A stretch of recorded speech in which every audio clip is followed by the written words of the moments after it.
Assalamualaikum warahmatullahi wabarakatuh. Pada kesempatan kali ini saya akan menjelaskan pembelajaran mata kuliah biologi sel dengan materi teori sel, organel sel, dan siklus sel. Yang pertama tuh ada teori sel. Teori sel adalah dasar dari biologi modern yang menjelaskan sifat dan fungsi dasar sel sebagai unit kehidupan. Teori sel ini pun menegaskan bahwa sel adalah unit terkecil yang mendukungnya kehidupan. Semua makhluk hidup tersusun dari sel.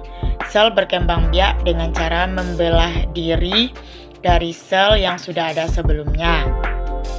Semua fungsi kehidupan terjadi di dalam sel sehingga sel menjadi pusat aktivitas biologis. Teori ini menjadi landasan penting untuk memahami struktur, fungsi organisme hidup, serta mendukung berbagai bidang ilmu seperti mikrobiologi, bioteknologi, dan kedokteran. Teori sel pun memiliki pengembangan teori sel modern. Yang pertama tuh ada sel sebagai sistem terbuka. Sel berinteraksi dengan lingkungan melalui pertukaran materi dan energi. Yang kedua tuh ada kompleksitas sel, adanya organel khusus dalam sel eukariotik untuk fungsi tertentu. Yang ketiga tuh ada prinsip biokimia. Semua sel memiliki mekanisme metabolisme yang serupa. Baik, materi yang kedua tuh ada organel sel. Organel sel ini adalah struktur khusus di dalam sel yang memiliki fungsi tertentu untuk mendukung kelangsungan hidup sel. Organel ini dapat ditemukan baik dalam sel prokariotik maupun sel eukariotik, meskipun struktur dan kompleksitasnya berbeda. Organel sel ini pun terbagi atas dua. Yang pertama tuh ada organel sel eukariotik, memiliki beberapa bagian, yaitu ada membran sel, ada nukleus, ribosom, retikulum, ada badan Golgi, ada mitokondria, ada lisosom, peroksisom, vakuola, kloroplas, sitoskeleton, dan sentriol.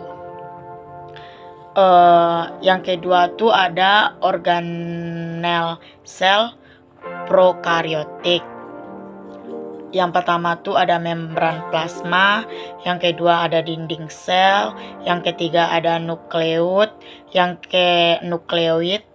keempat ada ribosom, yang kelima ada flagella, yang keenam ada pilus.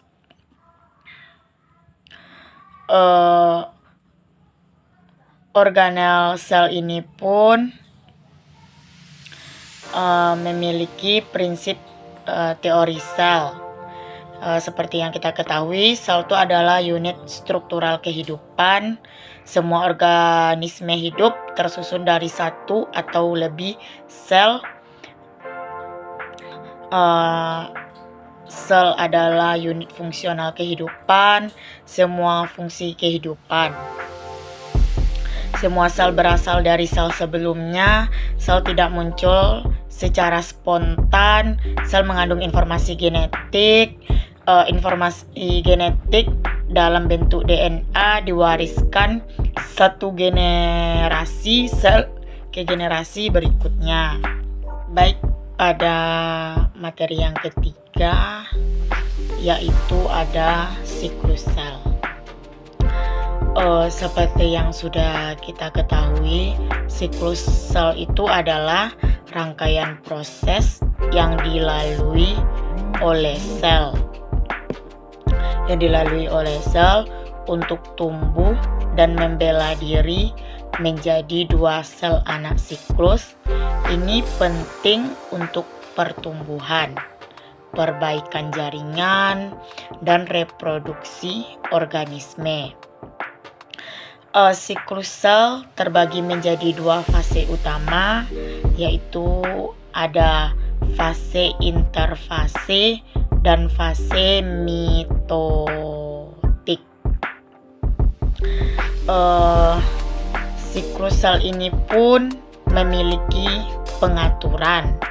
Yang pertama tuh, siklus sel diatur oleh protein tertentu seperti siklin dan kinase yang bergantung pada siklin. Ada checkpoint untuk memastikan siklus berjalan lancar dan kesalahan diperbaiki sebelum melanjutkan ke tahap berikutnya. Pertumbuhan dan perkembangan pada organisme multiseluler, sel memungkinkan pembentukan jaringan baru.